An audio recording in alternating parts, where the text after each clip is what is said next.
बड़ी मेहनत मुशक्कत से बनते हैं एक वीडियो दोस्तों। अगर आपको अच्छा लगे तो मुझे मेरा मेहनत का फल मिलता है और मिलता है बेहद खुशी। मेरा कोशिश अगर अच्छा लगे तो सब्सक्राइब करें और बने रहिए मेरे साथ, ताकि और भी अच्छे अच्छे वीडियो बना सके आपकी मनोरंजन के लिए। वेलकम दोस्तों, पीएस मूवी स्टोरी अब प्रेजेंट करने जा रहा है एक अनोखी इकोलॉजिकल थ्रिलर मूवी गैया। मूवी के शुरू में जंगल के बीच एक नदी को दिखाते हैं, जिसके दोनों तरफ घने जंगल की खूबसूरत हरियाली नजर आते हैं।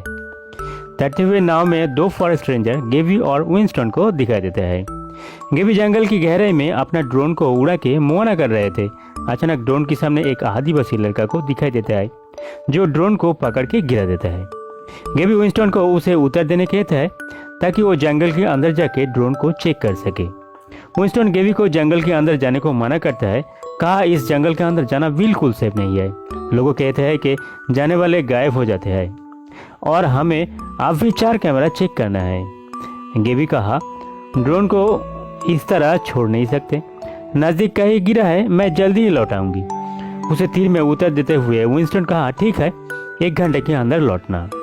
विंस्टन बोट में नजदीक वाले कैमरा को चेक करने चले जाते हैं और इस तरह दोनों 2 अलग दिशा में चल पड़ते हैं। उधर जंगल के अंदर 2 आदिवासी को दिखाई देते हैं, जो पेड़ में लगा हुआ एक कैमरा की लेंस में कीचड़ लगा देता है ताकि कोई फुटेज ना रिकॉर्ड हो सके। कुछ दूर आके एक ट्रैप पीछे देता है और चले जाता है। विंस्टन जंगल के अंदर कैमरा चेक करते समय लेंस के ऊपर चिपके हुए कीचड़ देख पाते हैं। किसने लगाया सोच के हैरान होते हैं। अचानक किसी की चीखने की आवाज़ सुनते हैं। उसे लगा गैवी हो सकता है। पता करने के लिए बोट की तरफ भागने लगा। उस तरफ जंगल के अंदर गैवी ड्रोन को ढूंढ रही थी। झड़ियों के अंदर से कुछ अजीब सा आवाज सुन पाते हैं। जल्दबाजी में आगे बढ़ते ही वही ट्रैप में फंस जाते हैं। ट्रैप की नोकीला लकड़ी कांटा की तरह पाँव में छुप जाते हैं, जो पाँव की आर पार हो गए थे। गैवी दर्द के मारे रो पड़ते हैं। उसकी चीखने की आवाज जंगल में गूंजते रहे। वाकई में विंस्टन से संपर्क करने चाहा, पर उस तरफ से कोई जवाब नहीं आ रहा था। दरअसल विंस्टन अपना वाकी नाव में छोड़ आए थे। विंस्टन नाव में वाकी ढूंढ पाते हैं, पर जल्दबाजी में वो वाकी पानी में गिरकर खराब हो जाते हैं। विंस्टन गैवी को ढूंढने के लिए उसकी लोकेशन की ओर चल पड़ते हैं और उधर गैवी मदद ढूंढते हुए जंगल में आगे बढ़ते हैं। और तभी उसे एक अजीब सा जानवर दिखाई देता है और वो डर के मारे वहाँ से भाग जाते हैं। गैवी कुछ दूर में जंगल के अंदर एक घर देख पाता है। दरवाजा पर दस्तक देता है, पर घर में कोई नहीं था। इसलिए गैवी अंदर चले जाते हैं और एक बिस्तर में लेट जाते हैं। अपना शू को निकालकर शख्स से घाव को बांध लेते हैं। दूसरी तरफ विंस्टन जंगल के अंधेरे में गैवी को ढूंढ रहे थे। तब अचानक झड़ियों के अंदर कुछ दिखाई देता है। गैवी होंगे सोचकर उसका पीछा करने लगा। उधर घर का मालिक 2 आदिवासी घोड़ लटकर गैवी को देख पाते हैं। अनजान शख्स को देखकर पहले तो हमला करने की सोचता है, पर जब गैवी को देखा पहले से जख्मी है, तब रुक कर पूछने लगा यहाँ क्यों आए हैं। गैवी उसे अपना जख्मी हालत को बयां करता है।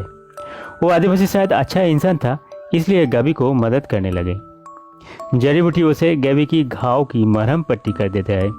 उधर जंगल में विंस्टन जानवरों की अजीब सा आहट सुनकर भागते हुए कीचड़ में गिरता है। थका हार कर एक पेड़ के नीचे बैठ जाता है। फिर हाथ पांव वाला एक अजीब सा क्रीचर को देखकर डर के मारे भाग जाता है। एक पेड़ के नीचे छुप जाते हैं, पर तब पेड़ की कुछ टहनियां उसकी तरफ बढ़ते हैं और उसी कान में घुस जाते हैं। सीन शिफ्ट होते हैं। गैवी उस घर की 2 आदिवासियों को जानने की कोशिश करते हैं। वो 2 असल में 2 बाप और बेटा था। बाप बेरेंट और बेटा स्टीफन था। बेरेंट गैवी को कुछ खाने को देता है जो वो लोग खा रहे थे, जानवरों की मांस और जिंदा कीड़ा। गैवी को खाना पसंद नहीं हुआ तो बिना खाए सो जाते हैं। रात में गैवी बेरेंट को कहते हैं कि वो जंगल में एक अजीब से क्रीचर को देखा, जो इंसान की तरह देखने में, पर सर पे मशरूम और पत्ते उग रहा था। सुनकर बेरेंट चौंक जाते हैं। रात में गैवी की शरीर में मशरूम जैसे पौधे उगते देखकर बहुत डर जाते हैं। नींद टूट जाता है। पता चला वो सपना देख रहे थे। दूसरे दिन बेरेंट और स्टीफन एक जानवर शिकार करके एक अजीब सा रिचुअल करते हैं। गैवी विंस्टन को वाकी से कॉल करते हैं। इस बार विंस्टन धीमी आवाज में जवाब तो देते हैं, पर अचानक चीख पड़ते हैं और फोन काट जाते हैं। गैवी चूल्हे में आग लगाकर धुआं बनाने की कोशिश करते हैं, जिसके जरिए विंस्टन को सिग्नल भेज सके। घर के अंदर गैवी को एक लड़की की तस्वीर मिलती है, तस्वीर को ठीक से देख पाते इससे पहले दोनों बाप बेटा घर चले आते हैं। आग जलते देखकर बेरेंट बहुत गुस्से होता है और आग में पानी डालकर वो बुझा देता है। कहा हम लोग दिन में आग नहीं जलाते हैं। रात में कभी बेरेंट से कहा स्टीफन एक अच्छा बच्चा है, उसका माँ कहाँ है? तब बेरेंट कहा 13 साल पहले बोन कैंसर में मर गए थे। फिर वो अपना बारे में बताई कि वो एक साइंटिस्ट है प्लांट पैथोलॉजी का। उसकी बीवी का नाम था लिली। जिंदगी का आखिरी पल यहाँ गुजरना चाहा। स्टीफन आया और वो गुजर जाता है और फिर मुझे इस जंगल में भगवान की साक्षात होते हैं। तब से यहाँ भगवान मिला सुन के गैवी हैरान होते हैं। स्टीफन उसे एक लॉकेट देता है। दूसरी ओर विंस्टन को दिखाता है कुछ वायरस का इन्फेक्शन उसके शरीर में फैल रहे हैं। एक अजीब से क्रीचर में बदलते दिखाई देता है। शरीर में अजीब से पौधे उग रहे थे जैसे वो कोई पेड़ में बदल रहे हैं। रात में अचानक गैवी की नींद टूटते है तो देखा बेरेंट हाथों से उसकी मुंह को बंद करके रखा। पेड़ की कुछ टहनियाँ गैवी की तरफ बढ़ रहे थे। गैवी डर जाते हैं। बेरेंट उसे इशारा करते हैं आवाज़ ना करने को। पता चलता है कि किसी ने अटैक किया है। एक अजीब से क्रीचर सर में मशरूम पौधे लगे हुए एक इंसान की तरह, जिसका आँख तो नहीं पर सुनाई देते हैं। डर के मारे गैवी चीख पड़ते हैं। इसे क्रीचर को गैवी की पता चल जाते हैं। गैवी को अटैक करते हैं। उसके मुंह से ब्लड जैसा कुछ गिर जाता है गैवी के शरीर में। बेरेंट आके उसे बांध लेते हैं। स्टीफन तीर कमान से लड़ते हैं और क्रीचर को मार के भगाते हैं। स्टीफन कपड़े से गैवी की शरीर में से ब्लड को साफ कर देता है।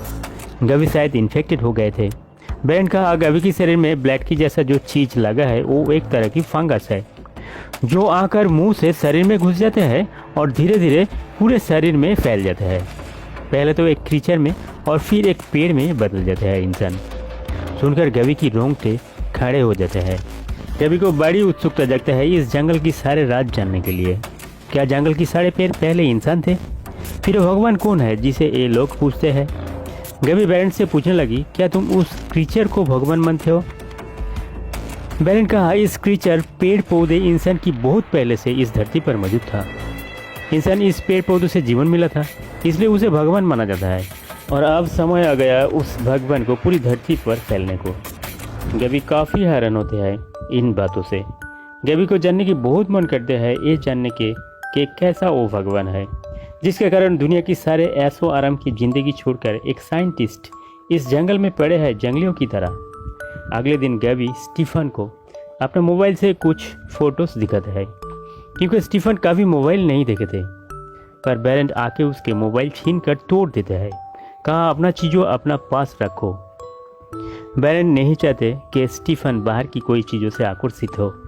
अगले दिन जब बेरेंट स्टीफन बाहर जाता है तब गैवी को एक किताब मिलता है जिसे इंसान के बारे में लिखा था कि इंसान बंदर थे, पॉपुलेशन के कारण खाना का कमी होने लगा।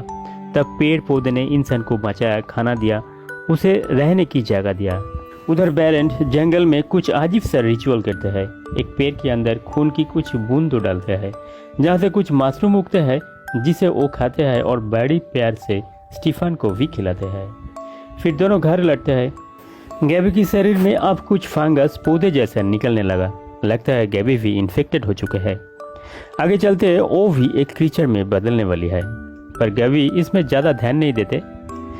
बेरेंट कहा अब उसकी जाने की वक्त आ गया है पर गैवी कहा वो स्टीफन को ले जाना चाहता है, उसे अच्छा परवरिश देंगे। पर बेरेंट उस पर खामोश रहता है। दोनों निकल जाते हैं। गैवी बेरेंट को पूछते हैं इस जंगल में ऐसा खतरनाक फंगस के बीच तुम दोनों रहते हो, तुम्हें इन्फेक्शन क्यों नहीं होता है? बेरेंट खामोश रहता है। गैवी को रास्ते में एक टॉर्च मिलता है। गैवी पहचान जाता है वो विंस्टन की टॉर्च है। गैवी आगे चलते विंस्टन को ढूंढने लगी। तब एक पेड़ में लगा हुआ कैमरा मिलता है। गैवी उस कैमरे से डेटा कार्ड को निकाल लेता है। एक पेड़ के नीचे विंस्टन को मिलता है जो पूरी तरह इन्फेक्टेड हो चुके थे। उसके सारे शरीर में फंगस और पौधे निकल चुके थे। विंस्टन बहुत दर्द में थे। गैवी को उसे मार देने को कहा ताकि उसे इस तकलीफ से छुटकारा मिल सके। गैवी रो रहा था। बेरेंट एक तीर उसके मुंह में रखते हैं। विंस्टन खुद तीर को अपना गला की आर पार कर लेता है। विंस्टन मार जाता है और कुछ क्रीचर की आहट सुनाई देता है। बेरेंट गैवी को घर की तरफ भागने को कहा। घर में आकर बेरेंट दरवाजा खिड़की अच्छा से बंद कर लेता है। रात में गैबी की पैर पर फंगस उगने लगा। ये देखकर गैबी परेशान होने लगी। बेरेंट से पूछी, क्या तुम्हारे पास इसका कोई इलाज नहीं है? बेरेंट कोई जवाब नहीं देते। फिर बेरेंट घर से निकल जाता है। बेरेंट चले जाने के बाद गैबी स्टीफन से पूछी, उसके पिता अभी कहाँ गया है? स्टीफन कहा, तुम्हारे लिए पूजा करने गया। उसी वक्त बेरेंट को दिखाई देता है जो वही पेड़ के पास जाते हैं जहाँ कुछ रिचुअल्स करने लगा, प्रार्थना करने लगा, पर पेड़ से कुछ अजीब सा आवाज आ रहा था जिसे ऐसा लगता है कि वो पेड़ देवी उसे नाराज है, जिसे डरते हुए बेरेंट वापस लौटते हैं। दरअसल बेरेंट गैबी के लिए वही मशरूम वाला दवाई लेने गए थे जो उस पेड़ वाले देवी उसे देते हैं, पर अब उसे खाली हाथ लौटने पड़ते हैं। गैबी फिर स्टीफन से पूछी, तुम्हारा माँ कहाँ? स्टीफन कहा, मेरा माँ अब भी जिंदा है, जंगल में रहता है। गैबी कहा, तुम मेरे साथ शहर में जाओगी? तुम वहाँ लिखा पढ़ाई कर सकते हो, गेम खेल सकते हो, ट्रक चला सकते हो, बियर पी सकते हो, लड़की भी मिलता है शहर में। तब बेरेंट चले आते हैं। अगले दिन बाप बेटे वही पेड़ के पास जाके वही रिचुअल्स करते हैं। पेड़ के अंदर से वही मशरूम लेके स्टीफन को खिलाता है, पर स्टीफन अचानक दौड़ते हुए घर चले आते हैं और मुंह में रखा हुआ मशरूम गैबी को खिला देते हैं ताकि गैबी इन्फेक्शन के कारण क्रीचर में बदल ना जाए। इस दवाई के कारण गैबी के शरीर में जो पौधे उग रहे थे वो अचानक कम हो जाते हैं। इसे पता चलता है कि स्टीफन को गैबी पसंद आने लगा। ये बात जब बेरेंट को पता चलता है तब वो गैबी पर खफा होता है और गैबी को वहाँ से चले जाने को कहता है। अगले दिन स्टीफन गैबी को जंगल में उस पेड़ के पास ले जाता है और कहता है ये उसकी माँ है। उसे पता चलता है कि उसकी माँ लिली को इस इन्फेक्शन की बजाय मौत हो गए थे और बाद में वो इस पेड़ में बदल गए थे। गैबी घर आकर कैमरा से लिया गया डेटा कार्ड फोन में लगाकर चेक करने लगी। तब उसे फुटेज में विंस्टन के साथ बेरेंट को दिखाई पड़ते हैं। इसे गैबी को पता चलता है कि विंस्टन की मौत के पीछे बेरेंट का भी हाथ है। वो उसे बचा सकते थे पर विंस्टन को मरने के लिए छोड़ देते हैं। बेरेंट डायरी लिख रहे थे, प्रकृति और साइंस के बारे में गैबी के साथ बात कर रहे थे। बेरेंट कहा, साइंस प्रकृति को जिस तरह मानता है वो वैसा बिल्कुल नहीं है। जीवन का असली भगवान तो वही है, पर इंसान झूठी भगवान को पूछता है। प्रकृति इंसान को जिंदगी दिया है पर बदले में इंसान पेड़, प्रकृति, जंगल को विनाश करके इंसान की बसेरा बनाते चले गए और अब वक्त आ गया उस जंगल को फैलाने की। पेड़ अब पूरी इंसान समुदाय को निकल लेंगे और पूरी धरती पर सिर्फ जंगल ही रहेगी। गैबी कही, मुझे सच्चाई जानना है। अगले दिन गैबी के लिए एक रिचुअल्स किया जाता है। जड़ी बूटियों की एक लैब प्रस्तुत करके गैबी को मुंह में लगाया जाता है। बेरेंट एक पाउडर गैबी की नाक में फूंक देते हैं। गैबी बेहोश होकर ऐसे स्टेट में जाते हैं जहां उसे एक आला की दुनिया दिखाई देता है। रोशनी से भरी एक पेड़ दिखाई देता है जहां सबको बिना कपड़ों में दिखाई पड़ता है। फिर एक बड़ा सा पेड़ और सिर्फ घने जंगल ही दिखाई देता है। मुंह में एक तीर फांसे स्टीफन को आते दिखाई देता है। गैबी के साथ स्टीफन इंटीमेट होते हैं। बेरेंट को बिना कपड़े में पेड़ से लपेटे हुए दिखाई देता है। फिर उसकी आंखों से खून निकलते दिखाई देते हैं। तब उसे बहुत ही खतरनाक लग रहे थे। गैबी आंख खुलते हैं। बेरेंट पूछते हैं, देवी माँ उसे क्या कहा? बेरेंट कहा, वो अगले बार देवी माँ से स्टीफन को मांग रहा था, पर शायद वो मानते नहीं। गैबी को पता चलता है कि बेरेंट स्टीफन के साथ कुछ गलत कर सकता है। सुबह से पहले बेरेंट बाहर निकल जाता है। गैबी जल्दी ही स्टीफन को जगाता है, कहीं हम लोगों को अभी निकलना है। गैबी स्टीफन को लेकर बाहर निकल जाता है पर रास्ते में बेरेंट के सामने पड़ जाता है। बेरेंट स्टीफन को रोकते हैं, कहा, बाहर की दुनिया में तुम्हारे लिए कुछ भी नहीं है। वो लोग स्वार्थी है, तुम्हें सिर्फ काम कराएगा, तुम्हें मार डालेगा। इतने दिनों से तुम्हें बाहर से बचा के रखा था, मुझे छोड़कर मत जाओ। इस बातों से स्टीफन इमोशनल हो जाता है और बेरेंट के साथ वापस घर लौट जाते हैं। गैबी अकेले चल रहे थे पर अचानक ख्याल आया कि बेरेंट स्टीफन के साथ कुछ बुरा करने वाला है। इसलिए गैबी फिर उल्टा पाव बेरेंट की तरफ चल पड़ता है और देखा कि बेरेंट सच में स्टीफन को बलि चढ़ाने ले जा रहा है। गैबी भागते हुए घर में जाते हैं और वहाँ से एक कमान तीर को उठा लेते हैं और बेरेंट की तरफ जाते हैं। स्टीफन को कुछ पता नहीं था। पूछा, हम कहाँ जा रहे हैं? बेरेंट कहा, बलि चढ़ाने के लिए। स्टीफन कहा, हम लोगों के पास तो कुछ भी नहीं है। बेरेंट कुछ जवाब नहीं देता है। गैबी पहुंच जाता है। तब देखा बेरेंट स्टीफन की पीठ में चाकू से काट लगा के पेड़ की आगे सुला देता है और फिर कुराल से बार करने वाले थे। गैबी पीछे से आके रोकते हैं। बेरेंट सुनते नहीं। गैबी उसके पाँव में एक तीर मारते हैं। बैरन गुस्से में गैबी की तरफ बढ़ते हैं और उसे पकड़ के घसीटते हुए पेड़ के पास ले जाते हैं। गैबी को बलि चढ़ाने जा रहे थे तब पीछे से स्टीफन बैरन को चाकू से वार करते हैं। बैरन गिर पड़ते हैं, पेड़ की टहनियाँ उसे जकड़ लेते हैं। स्टीफन कुड़ाल उठाता है बैरन को मारने के लिए, पर जब देखा पेड़ ने उसे कैद कर लिया तब छोड़ देते हैं।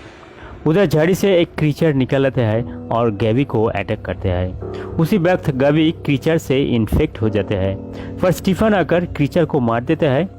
दूसरी ओर बैरन की शरीर में तेजी से इन्फेक्शन बढ़ते दिखाई देते हैं और उसके शरीर में फंगस उगना शुरू हो जाता है।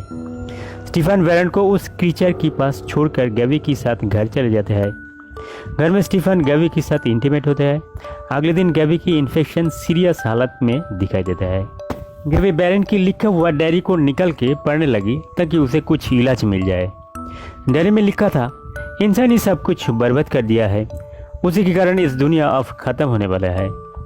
बैरन को दिखाया जाता है जो तड़पते हुए अपना खून उस पेड़ में चढ़ाता है, पर अब पेड़ से कोई मशरूम नहीं निकलते हैं।